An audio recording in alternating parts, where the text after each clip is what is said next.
继续来看中华田尾有一间机车行，这个头家翁仔某拢真爱耍四色牌啊，但是伊毋是跋筊哦，是用这个四色牌啊来做大大细细生活物品甲建筑物。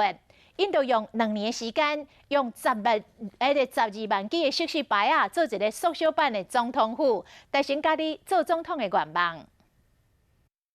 100%缩小版的总统府，红色的砖仔壁甲白色的条啊，拢是用四色牌啊做的。为顶面来看，日形这总统府，连这个中庭的灯光造景拢有。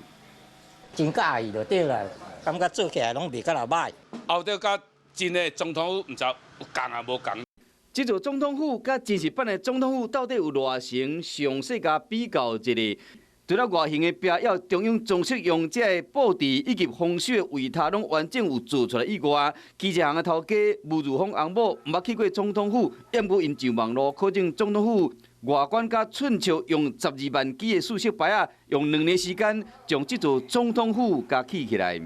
先做一个模型起来吼，咱逐工通看。细项物件我感觉足真趣味、真古锥，后做看卖咧，做者故意看咧做有兴趣。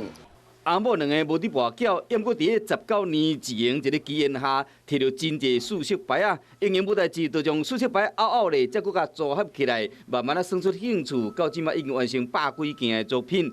看到第2个作品《总统府完工》，这翁某2人笑笑地伫讲，总算完成总统甲第一夫人的梦想。